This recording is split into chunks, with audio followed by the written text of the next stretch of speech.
struggling to move your nonprofit forward? You've come to the right place. Welcome to the Nonprofit Architect, where we are giving you the actionable steps you need to launch and grow your nonprofit organization. Now, here's your host, Travis Johnson. Hey, thanks for tuning into the show. But before we get started, I wanted to give you all the opportunity to hop in our group at facebook.com/group/nonprofit architect. We're running a contest right now for your chance to win a $200 donation. We're not just building stronger nonprofits by giving you the actionable steps to do what you do better, but we're also putting our money where our mouth is. And if you sign up for the contest and the rules are in the group, that you will get the chance to win a $200 donation and have a direct, real-world, real-time impact to your mission.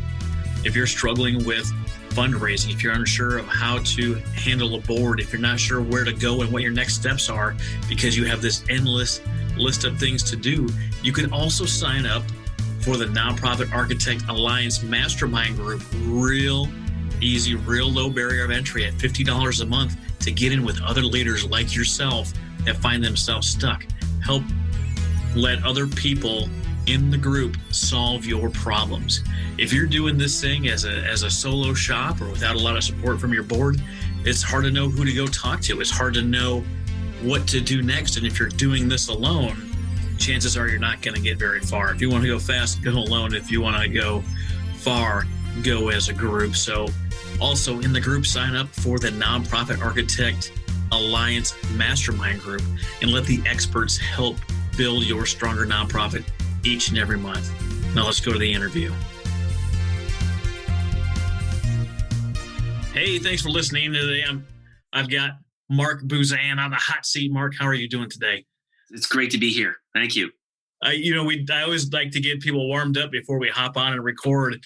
And I think if I didn't stop you, we would just go ahead and tell war stories for the whole time. We had a lot of without actually recording any of it. So I was like, we got to stop. We got to get some of this stuff on tape so we can give it to the audience. But you've fired up the Society of Nonprofit Board Directors. Like, how did you get from your experience to where you decided that this is what you need to do, and what value does this bring into the nonprofit world? Thanks for asking that, Travis. There was a partial element there. I'm a firm believer, as many are, I'm sure you are as well, that there's elements of entrepreneurship that need to be applied in the not-for-profit world in a balanced perspective. But when I was starting up my association management company, our executive director, I was first and foremost trying to look to see where there was some opportunities where I could network and meet with other people who served on boards of not-for-profits and associations, charities, foundations. It's just whom I tend to serve. But I was also looking very earnestly from my own experience of having been, as I like to say, that fired into success as a former executive director. I'd been executive director, president, CEO of a national association a number of years ago. I had, let's say, just gotten on the wrong end of a disagreement with my board and didn't come out on the winning end on that. And when I was looking to, and I got over that, and I just the way I am, I really wanted to know, okay, what part of this story did I own, and what could I improve going future in my career to be more like this?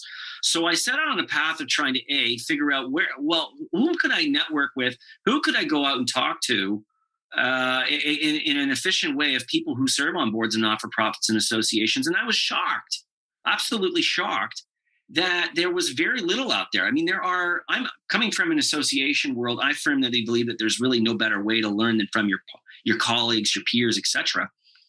But I was seeing that there are associations and trade groups, guilds, and all like that for people who are executive directors. You have in the United States, ASAE, the American Society of Association Executives. You've got AFP, which is the Association of Fundraising Professionals.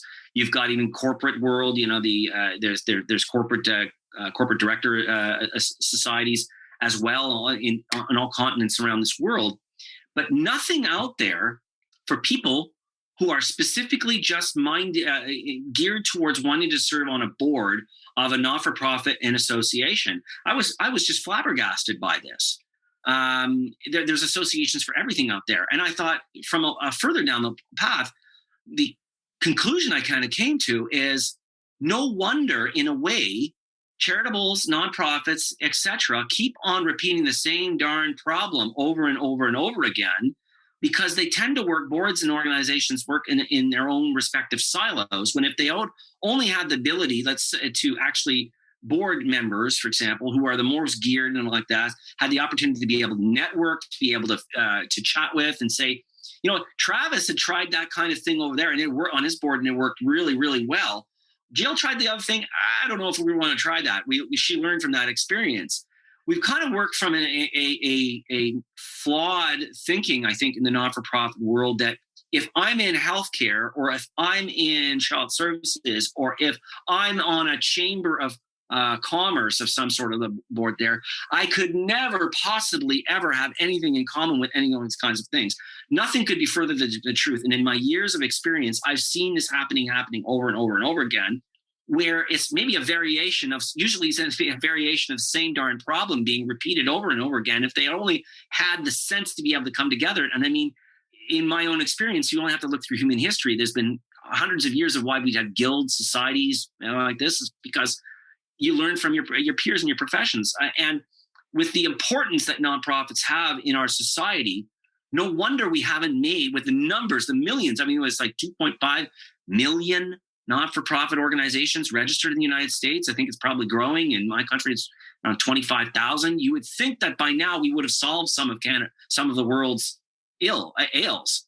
No wonder we haven't, because we keep on doing the rinse and recycle of the same odd people who are ill-equipped and not able to do this in terms of leadership. I tell you, I love what you're doing. And as soon as you started talking, I was like, Jay Abraham. Jay Abraham, if you don't know, is really big in the business world, but he didn't really get as big as he could have gotten right away, because he was focusing on his industry, his one specific industry that he was in. It wasn't until he started consulting across varied industries, across the spectrum, a multidisciplinary approach, did he get to be the guru that he is. And that's one of the reasons I love interviewing so many different people from so many different types of organizations and nonprofits in the business world, is because you get that multidisciplinary approach. What is working in Canada, in your case, might not have been tried in the US, but we don't know. And we don't know that experience looks like if we've never been exposed to it, if we haven't heard it, if we haven't considered something else new. I mean, I've served on a couple of different boards, a startup board and a board that was pretty well established. And the differences in just the two boards, even in Oklahoma City, both in different industries, was astounding. And you're like, well, why serve on a board? Why even put yourself through the pressure? We were talking about this earlier. What is even the benefit of someone serving on a board? What did you find? That's an amazing question, because this is where that entrepreneurial side of this is. The entrepreneurs, we're always trying to find out what's a pain point, and then you present a solution. Board directors, and this is my observation, and of course there's always going to be exceptions, so don't write me about this, but I think that across the board like this is what I've observed. The best ones tend to be rather humble individuals that want to go and make a difference, and they want to feel like they plot it on, but they're not going to the type that's going to go about and grandstand. They're actually the type 5 person level personality. It's identified in Jim Collins' book, Good to Great, where he talk about that type of person. But the challenge with that type of individual is that more often than not, they're not necessarily always aware of why they do it per se. They kind of it's just ingrained in there, or they're too humble, or maybe not wanting to maybe speak up about what without that personal gain. You have to almost corner them in a safe environment, which I do. That's maybe don't call me a stalker, but maybe I like this. I really want to know about this and say, no, seriously, Travis, why do you do this? Why do you take time away from your family, your career, your business, to sit around a boring board table and eat stale donuts and drink coffee on a Saturday, for example, to talk about financials? I have a real passion for taking board meeting minutes. I want to do as many things as possible. For you. And I want to write the minutes for these people. That's why I want to be on that's not true at all. That does not happen. Does not happen. So why, that gets to that led me down with, some maybe it's inspired me to do some formal research on this sometime there, but asking board directors over years of asking them, of interviewing them, of surveying them, two groups of fundamental questions. The first being, why do you do this? Okay, what would make you to do this? And it comes down to many of them, they say, I feel like I want to be part of something bigger. Mm-hmm. I want to feel like I'm part of something. I've done my little part, and I can put my stamp on this, and I can feel really good about that self.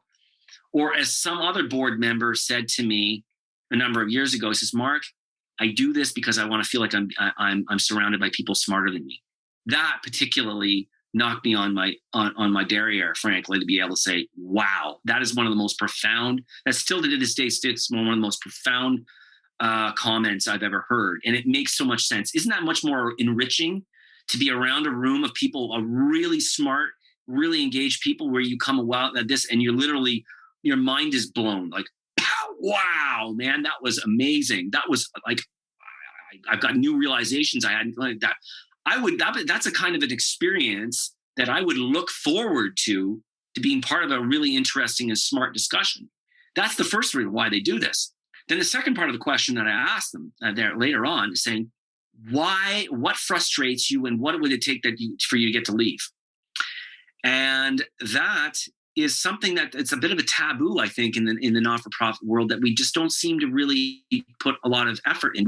We put a lot of effort, in my opinion, in the paid world, in the corporate world, for keeping good employees, really good employees, but no attention for keeping good volunteers and good board leaders, particularly leaders. And the answer was the two things.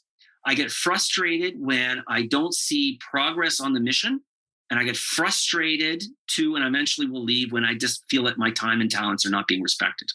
Oh, that has direct impact on me, considering my next few years. I've got more than 20 years in the Navy. I'm trying to decide when I'm going to, move on with the next phase of my life. And one of the things that pops up in my head is if I consider myself to be unhappy with my current situation, it doesn't come down to the paycheck.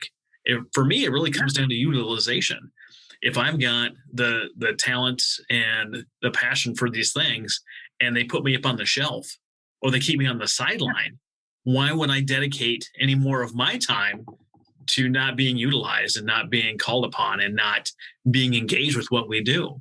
It's a big conversation that you have, with board meetings, people in the nonprofit worlds. Are they board meetings, or are they BORED? Are they boring? Are they bored meetings? Boring meetings. Yeah. Like, how do you even get a board engaged and get them that impactful feeling and let them feel like they're being utilized? Do you just take someone and you say, all right, you're going to be the treasurer?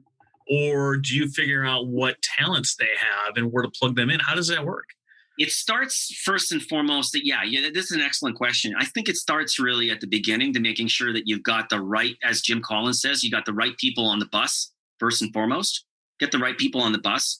And then you worry about the next thing is putting the right people on the seats, and the right seats on the bus. He talks about that. I think that was just fantastic the way he wrote that. But that's the first thing. But not only that, I think that this is so important.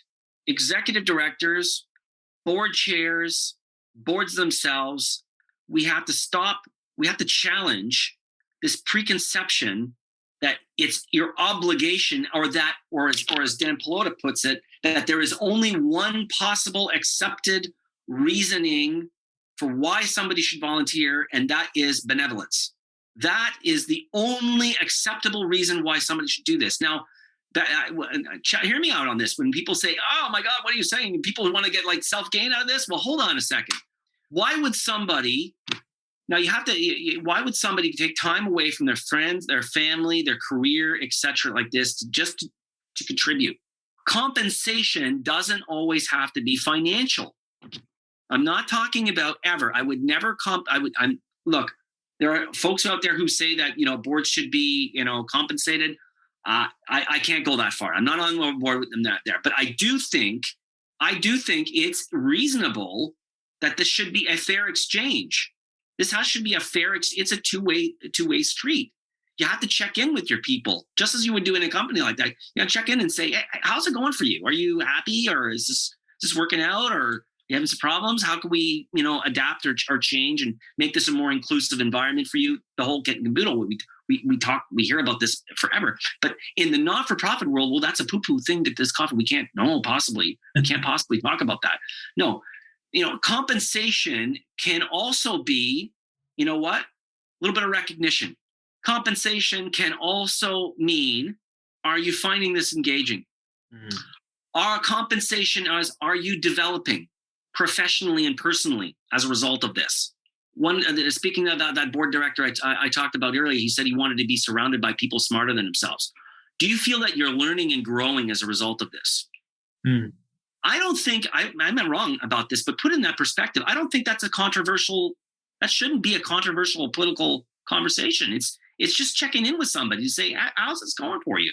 But in the not-for-profit world, we've got this Puritan mentality around it, that there's only one sort of way, much like Dan Pelota's books talk about the reason that charitable donations was kind of set up in the Puritan age, because it was the individual, the self, was viewed as selfish, as incorrupt, and all like this, and that the way that you compensated was to give money out, not because you genuinely wanted to help, because you wanted to feel like you're doing better. There was to compensate. You're paying your penance, right? You're paying your penance. The guilt of being selfish and taking care of your family first, and it's heartbreaking to talk about that and what that looks like. And I talked to so many startup nonprofits, especially veteran startup nonprofits, that refuse to talk about compensation for staff members. They're focused on this volunteer only mentality. And I was like, why on earth are you working so hard to try to ensure that you continue the pain that you're on? And it's a penance. I call it martyr syndrome. I've talked about it in a few episodes, but it's nonprofit martyrs. Yeah, they're paying their penance. They're getting their 40 lashes in that they're giving themselves before they go out and spread cheer around the world. Because unless they're going through personal pain while they're doing this, it's not making a real impact. And I just think that's a garbage statement. But why do you think there's such a distance between the organization as a whole with the CEO or the executive director and the board as an entity, as like this thing that's on a pedestal? What's the gap from? Why does it exist? Yeah, that's an excellent question, and that led me down to my understanding of this. And this is so important, because from the executive director's point of view, I think a lot, and I was guilty of this. Folks, if you're doubting me like this, I got canned because I was not in tune with this. I went down my own path, and I thought that, gosh darn it, why can't they see the value of what I'm doing? They got it all wrong. I hear about this. You only have to read some of the nonprofit subreddits or the discussions about executive directors. I find this particularly in amongst, in the States, where there's like it's a bitch fest. It's a bitch. They're bitching about, I don't get paid enough. They don't respect me. They overwork me, and all these kinds of things. And maybe that's true. I'm not denigrating that. But then it ends up being like a adversarial relationship with the board. It's not and helpful. It should not be. That's not helpful. It's not. You got a piss poor attitude. Hold on a second. What's that old? There's somebody told me something. I keep on this. Be careful when you point a finger at somebody, because there's three fingers pointing back at you.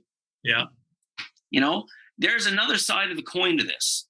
Nonprofit staff, you're living it every single day. So I get that. I celebrate it like this. The role of the board is there to watch out for you, to give you guidance, to say, hey, because you're in the weeds, you have to be in the weeds. It's really hard to see the picture when you're in the frame. The board's role is to be that frame for you to say, have you thought about this? Considering, are you watching out for what the community is? Are we actually making progress on the mission? I thought they were supposed to tell me how much I can spend on paper clips. I thought that was the role of the board. Well, don't get me started on that. That's a whole other issue right there. And we'll talk about that some other time. But I mean, that's the role of it there. Now, take off your executive. This took me a long time, frankly. So I'm not unsympathetic to executive directors who are listening to this, because I've been where you are there twice. I'm down on the staff side, and now contracted out to do executive director roles. Board directors do this because they want to get back. Maybe they've achieved a certain degree of some success in their career, their life, like this, and they feel like they want to be able to impart upon this. Yes, let's address the big white elephant in the room. Some of them want to do it because they feel like they want to get a little bit of recognition. It makes them feel good. God forbid we should try to celebrate our prima donnas. What's that old thing I think General Patton once said is, you got a prima donna, celebrate them. Celebrate them. They will do amazing things. Put them up on a pedestal. They do all of this as well from the corner of their desk. They're not in this, nor should they be, full-time like you are. Trust me, you don't want them in there full-time like this. So you don't want them there. You trust me, you don't want them. Trust me when I'm saying you don't want. That's a good place, frankly, for them, where they occupy. So think of it from your perspective now. You at best get to see a very top-level, high-level view of where the organization is going, and maybe a monthly, sometimes bi-monthly. I've seen some boards meet quarterly. How can you honestly expect? Are you putting them? I'm putting this out to executive directors now. Can you honestly and fairly expect? Are you being fair with them to expect them to understand the whole undergoings of your organization or your job or what you're doing? Of course, you can't do that. They have a role to look out for the whole of the organization. Now, I'm not going to get into the whole aspect of where boards can go. I mean, a number of them are going to send complaints. Well, yeah, but my board, they get in the weeds. That's a whole other topic there. I'm going to get into that there. I'm not talking about boards gone badly. Okay. I'm talking about the dynamic of that there. Executive directors, I'm going to put that challenge out to you. If I got time for an anecdote, I'll tell you why this kind of goes wrong on that there. Okay. One classic example.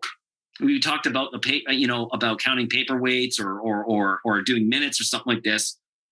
I spoke with an executive director she had some 25 years or something like that experience in 20 odd years experience as a CEO. A very bright lady, very, very bright lady, who had run this organization with a very small staff and more of a working board kind of model.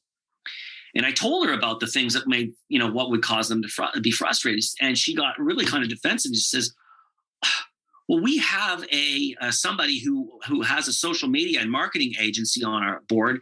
And we put him on charge of, our social media accounts. And then he did nothing. We thought he was passionate about this. Okay, yeah.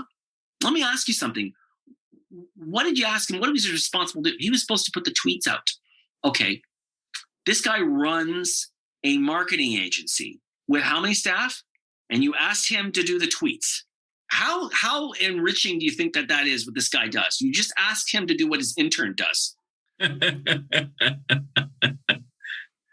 Oh, yeah. Oh, it wasn't in for it. It was just, he likes you, but he wasn't that into you for when it came to that. Had you not thought of maybe leveraging his experience and maybe getting him to do a live stream as a board member about his experience? We could pump it up and talk about the organization. You think that he might have been a little bit more keen toward doing that? We would have adjusted maybe a little bit more towards his interest level and what he is. That's the problem, I think, that we come across. We're just sort of say, it's a slap and roll out there where boards are viewed by too many as a kind of it's something that we have to tolerate and put up rather than something that's leveraged. And that's actually another area of frustration for many board directors. I'm talking this is saying, they ask me, but the staff doesn't really, they don't really want my opinion anyways. Not really. I mean, you bring up some interesting points. I mean, like, did it never cross her mind? Yeah, I don't know this person, right? Yeah. I don't know the situation, but the first thing that pops into my head, if I've got a marketing guru who runs an agency on my team, is, hey, what would be the best or the coolest way to leverage all social media for what we're trying to do and get them engaged in something that they're passionate about? You take the passion of the organization, you take their zone of genius, what they do with their full-time career, and you see where that can cross over, and you let that person create something new. Exactly. Are we so stuck on what a board should be that we can't ask a question and reframe it? Or rather, worse sometimes, and working boards it's merely about plugging holes. Uh, And that is a waste. And we wonder, Travis, why we haven't made more progress in society. I mean, the goal of most charities should be to try to put themselves out of business. well, exactly. Well, so We cured polio when it was like 60, 70 years ago. yeah. Dimes, I mean, I remember it being sort of active, but it's nowhere near what it used to be. And they were fine with that there, you know? I just got done reading through Dan Heath's Upstream and what that looks like to take care of problems before they start. Are there people that are going to be homeless that are going to need services? Yes. But if we never go upstream to figure out how they got there, we're never going to be able to solve the problem for most people. And when you get through the dissections of this book, I don't know if you've read it or not, there's actually organizations out there that have solved homelessness in the U.S. in like a dozen major cities. And it walks through how to do that in the multidisciplinary approach where you're working with a coalition in different areas of nonprofit work, of government, of all these different things working together. Like, oh, that's going to lower our fundraising. How great is that to need less funds to take care of the things you need? Because there will be other societal problems to take on. Trust me. Absolutely. And they work you through how to get to functional zero. And I love the concept. I posted a review on the book. I've gone out to a couple of people that I know that are working in homelessness sector or veteran homelessness or whatever. And I asked them, I was like, have you ever considered working with a coalition or a group or someone else interested working on the same problem you are?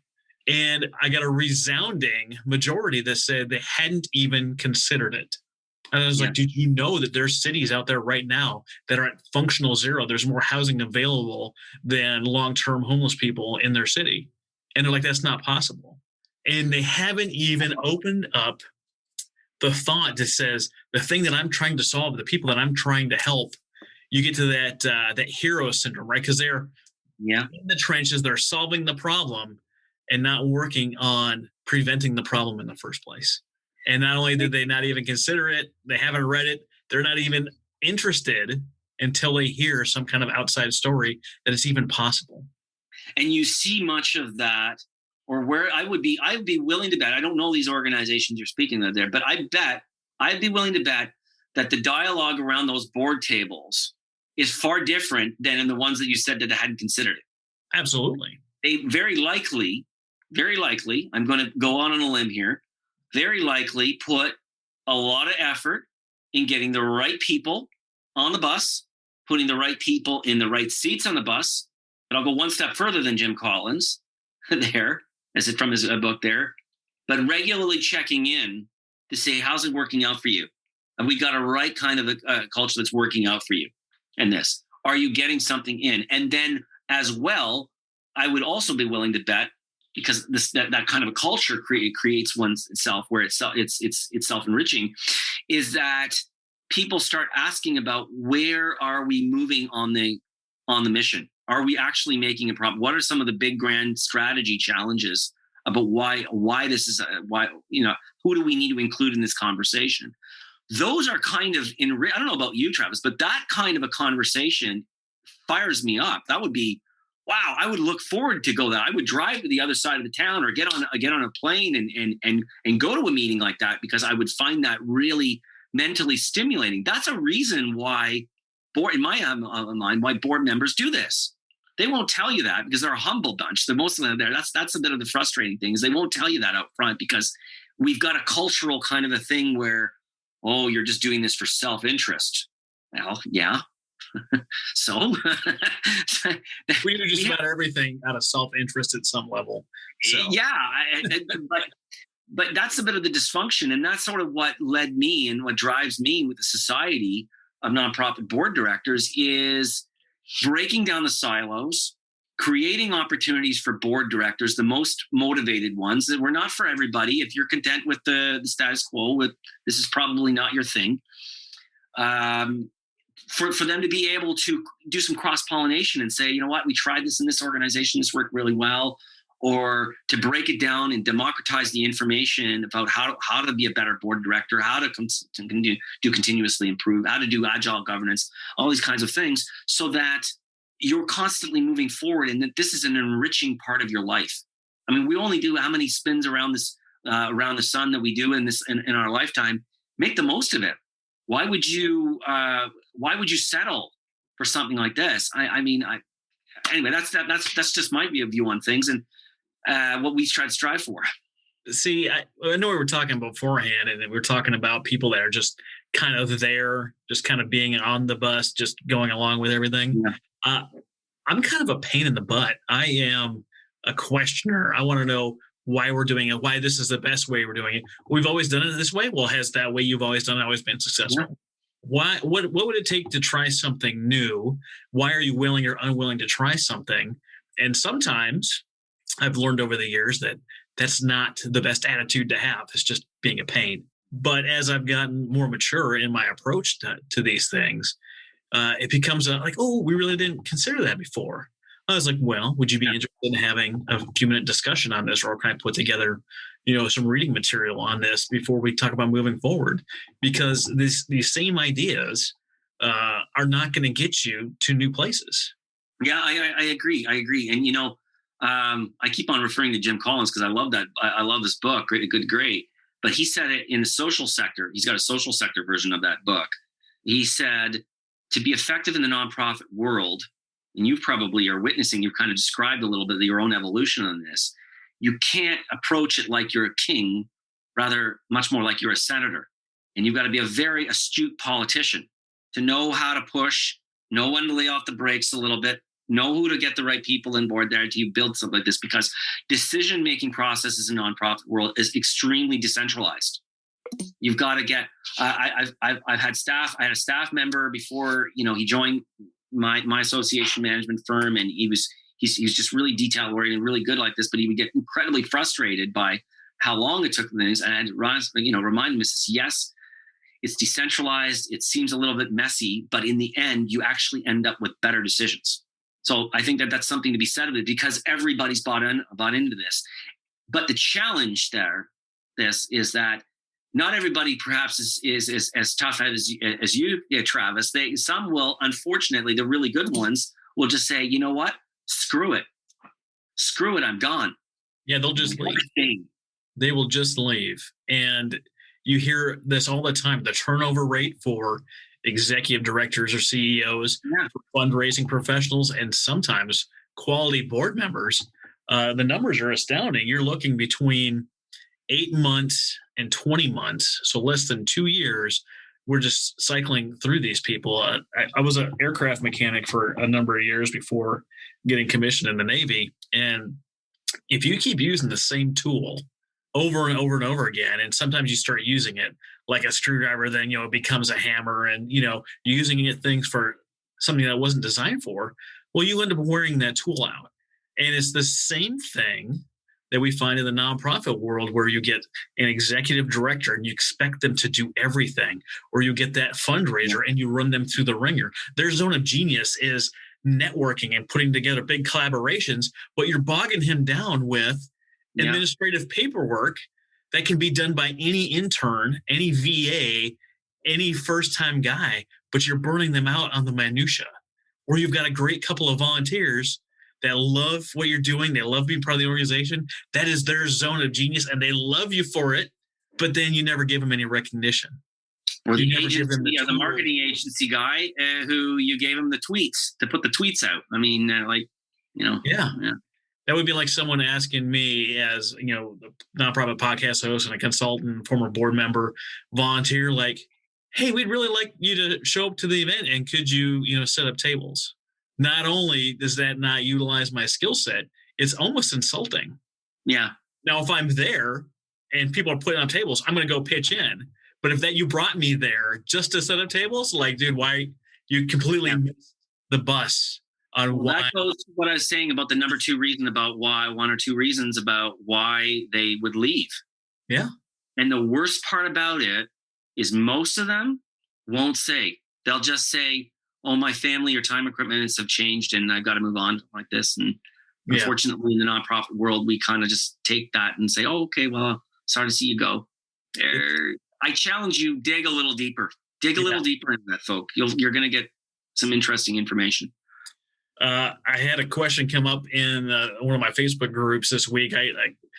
This question came up because I was frustrated with some of the responses I was getting from founders and executive directors. Like, oh, yeah, this is great and all, but I've got to go ask my board. Like, the question then becomes, the question I pose in these groups is, are you the chief executive officer, or are you the chief, I got to go ask the board everything officer?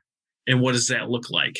And I'm not talking about, them signing off on a $20,000 package. Yeah. I'm having them, sign up to do something that costs the organization $0 that can be done in a very short time frame that has the potential to make them, a couple $1,000s a month in recurring donations. It's so frustrating to say, well, I got to go ask my board. Great. When does your board meet next? 8 months from now? What are the chances that you're going to sell it to them like I sold it to you? What are the chances they're going to be on board with this? Are they just going to say no because they don't want to be bothered with doing the new thing? And what? Well, I'd say to that, Travis, there's probably that's an onion with multiple peeling like this behind that. What the reason is this, and that's just my nature as to why I believe they're really digging into this. Here's my observation on that. The first thing, it goes to what I was saying earlier, that this whole structured nonprofits themselves, it's a very decentralized power base and decision-making process in itself. But there is a culture that we create, one, where executive directors are either, I'm going to say they're either chicken, or they've had the fear, maybe in some point in their career, and I was witness of this, you had the fear of God put into you by a board, because God forbid, you might do something and you're going to get, called out like this. I remember some board meetings, and the thing was like walking the gauntlet. I like trying to walk the gauntlet. And at the end of it, my staff and I was like, oh God, we survived that one. Whew. Because on the board end of side of things, we just do a horrible job of recruiting. We do a horrible job of training. We do an even worse job, an abysmal job of making sure that we've got a congenial, professional culture that's being flourished on this. Now, people are going to have a lot of stuff that's going to be, nodding on this, because I'm not saying anything that people haven't already said a lot out there. But the thing that's really important in all of this to keep in mind is that, in my observation of things, what we do for recruitment of board members is flawed, because we have a tendency of taking the first warm body rather than, wait. I remember very clearly being CEO of one there. We had a board member, for God's sakes. The guy knew 3 months prior we were going to have a strategic planning retreat. And then after that, like more often than that, we had a big cocktail reception and networking. It was a big industry thing. It was the thing you did not miss that in the industry. It was the big thing. People flew in for that there. The dude showed up and missed the strategic planning thing, but then had the gall to show up for the cocktail. There. Oh, the thing that benefited him most, he was there for, but not a benefit of the organization. And he flaunted, literally, he had like, what are you going to do about it? Kind of thing. And I remember drinks with the board chairs thing. He was just, frustrated and angry. And I said, you're right. I agree. This is unacceptable. This is totally honest. What are you going to do about it? Like, you need to do something. Oh, but we can't get rid of them, because if we do that, well, then who's going to be occupying that seat will be empty. And I said, and? It's empty if he doesn't do any work anyway. And? I said, I literally said, and I guess I never really thought of it that way. Yeah. But then came the question of the courage there, because he didn't have a culture in there that was where where expectations were put up. I firmly believe in a lot of this, and I have this conversation with other nonprofit chairs I counsel and I says, if you expect little, you will get little. Oh yeah, absolutely. Lowering the bar only gets it to a place where people can trip over it. And then they don't respect you. And then the most motivated people don't respect you. Well, the people that are the right people that are on the bus. Let's go back to Jim Collins here. You get the right people on the bus. They're in the right seats on the bus. But then you allow someone on the bus that doesn't pull their weight, that gossips, that's not on time, that wastes your time. And then that person is then not appropriately disciplined in whatever that looks like. The good people that you have on the bus, the right people that are doing amazing things, they're going to lose confidence in their leadership and they're going to leave. Yeah. Because if they're holding themselves accountable and they're holding their peers accountable and everyone's moving on the same page and working together, but this other guy is kind of being a pain for whatever reason is not held accountable, then why would they waste their time in a great organization if the organization doesn't have these standards and it's not raising the bar and holding people to high standards? Why would that's the first, and that's true. But that's the first part of it. But the second problem, and this is my assessment of things, is that reviewing a lot of the dialogue that's out there about this conversation, you're going to get a lot of people howling the net. This isn't revolutionary. A lot of people are shaking their head and I agree.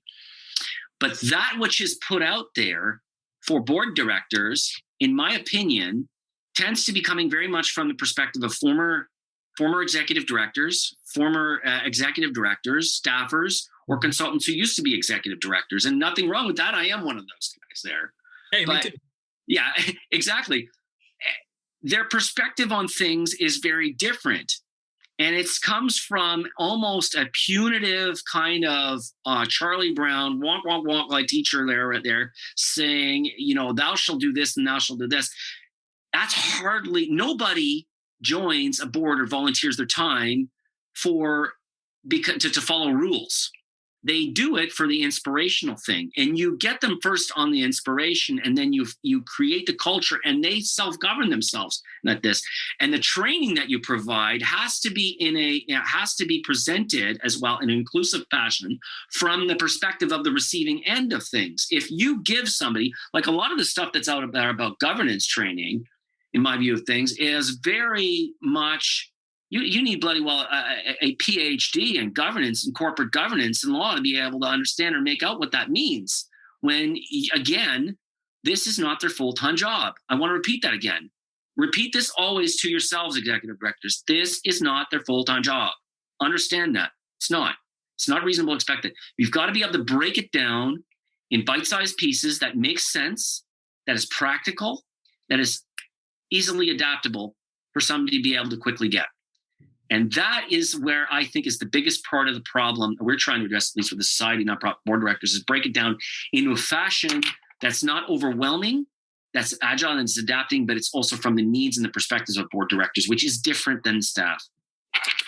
Yeah, you said something in our pre-review that really kind of brings this home. The board is there to prevent nefarious, law-breaking activities, A, and B is what you're doing, making that impact, moving that needle forward, doing what the community needs to do.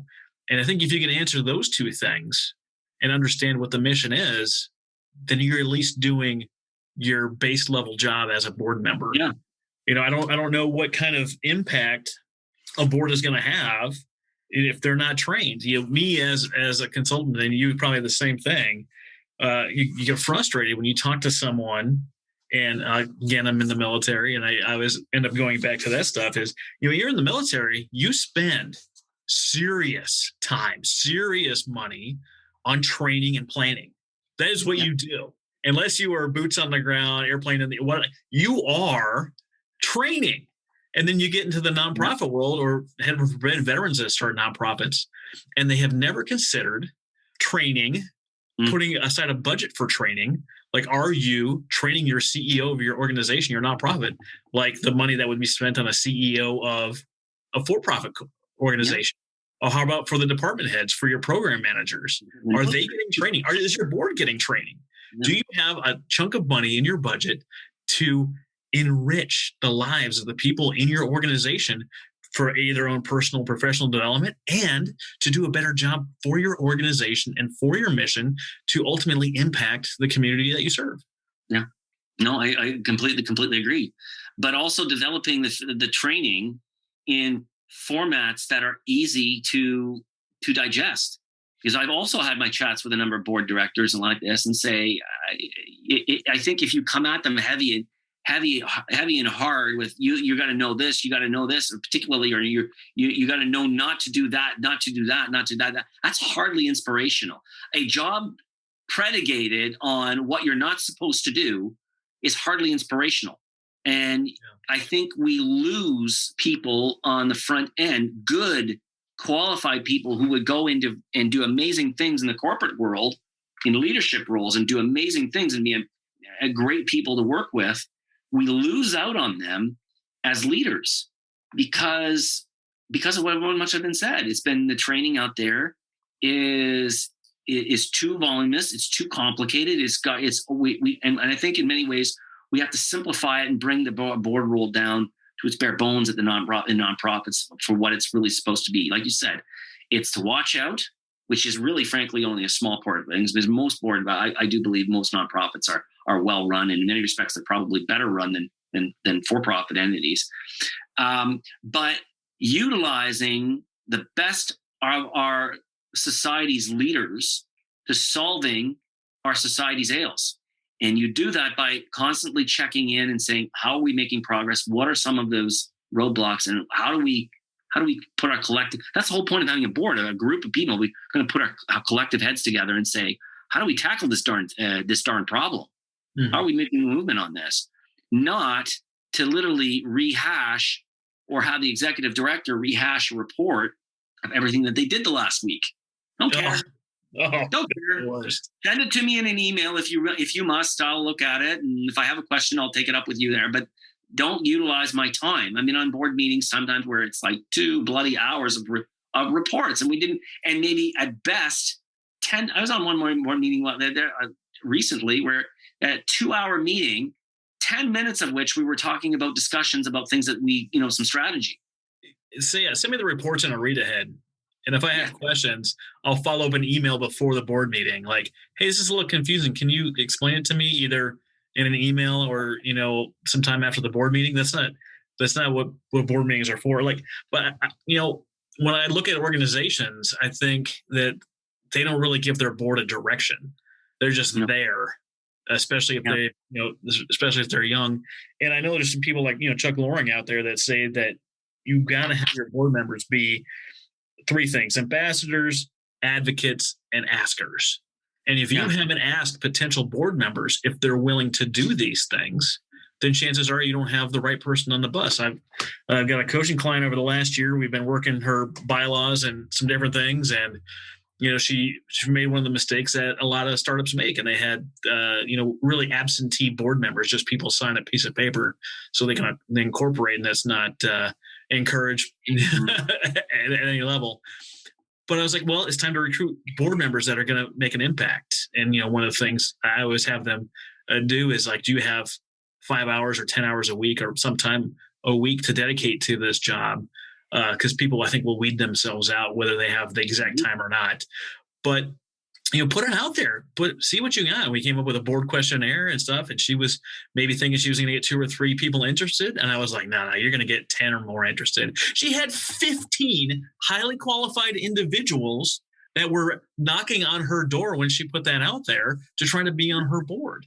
People want to give. People want to be part of something there. Yes, but don't have the passion to start a nonprofit and something that you want to serve, and it burns in you so much that you have to start an organization to do this. To then think that no one else has the same passion. They might not be as intense as you, right?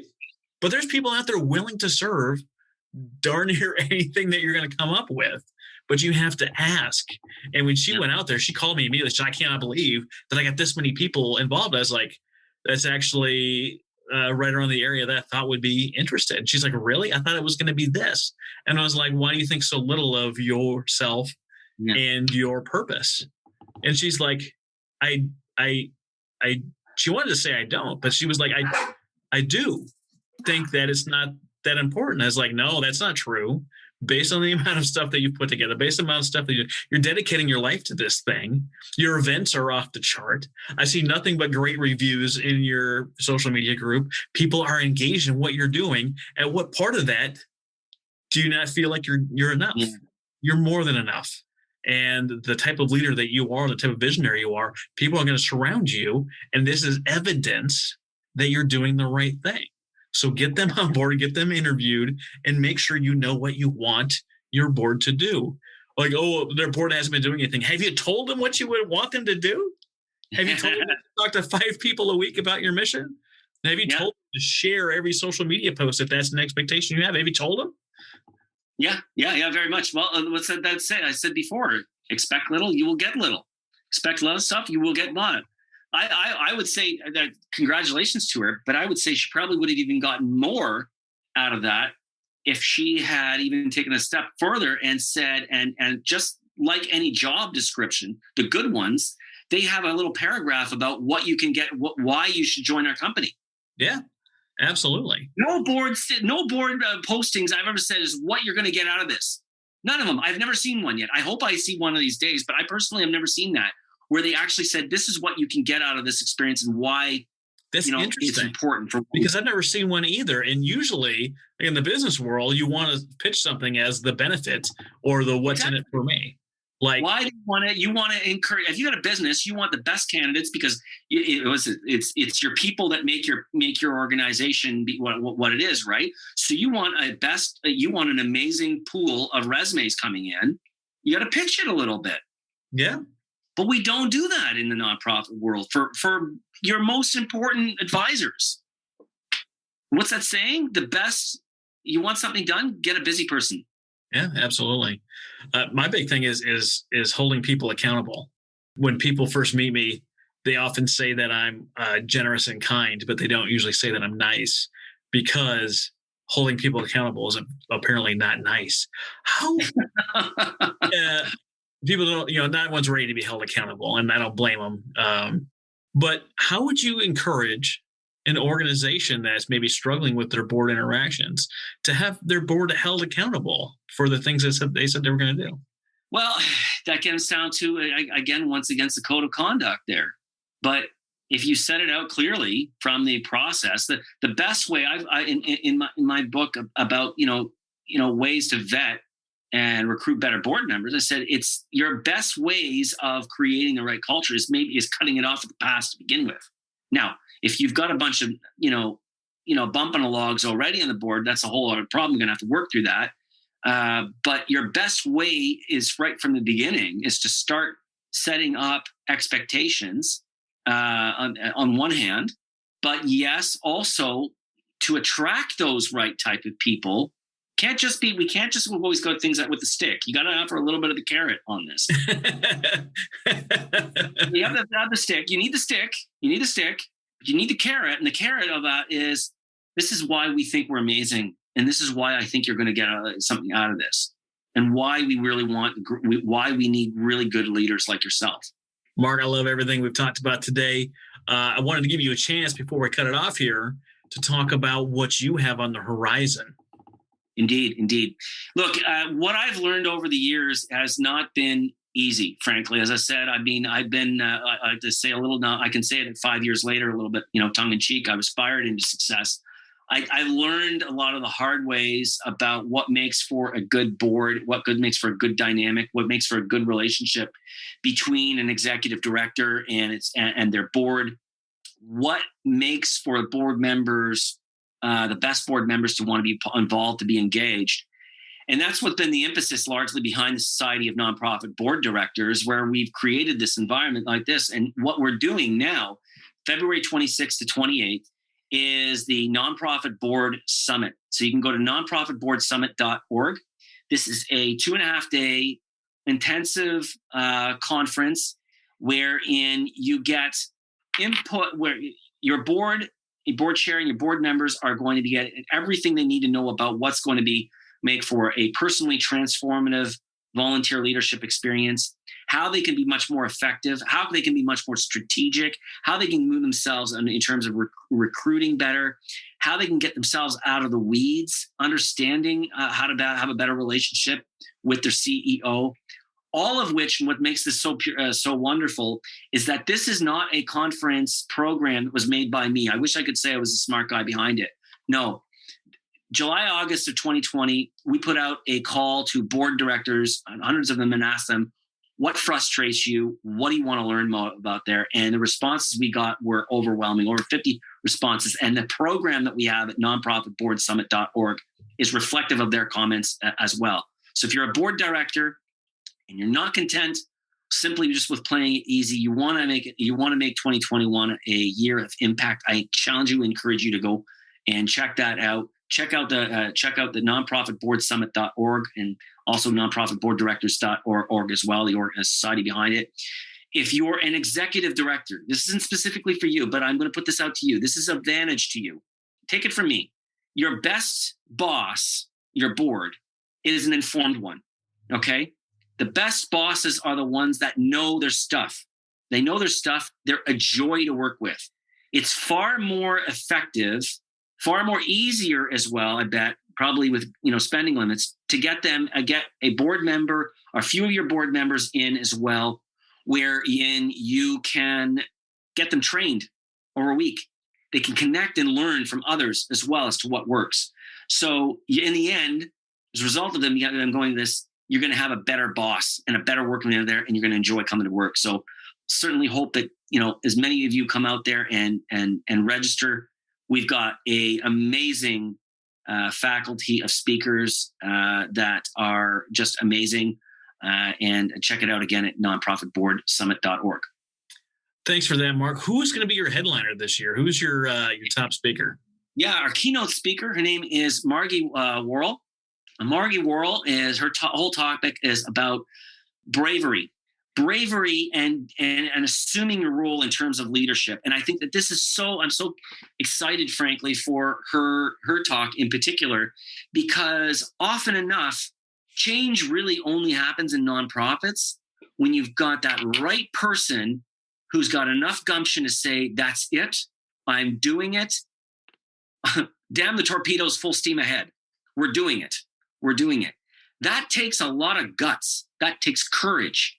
And Margie's going to tell you a little bit about how you can find that little bit of red badge courage in your board and your dynamics in your organization to be able to take it to the next level. Hey, I appreciate that, Mark. Thanks so much for being on my show today. I'm looking forward to the summit. Thank you very much.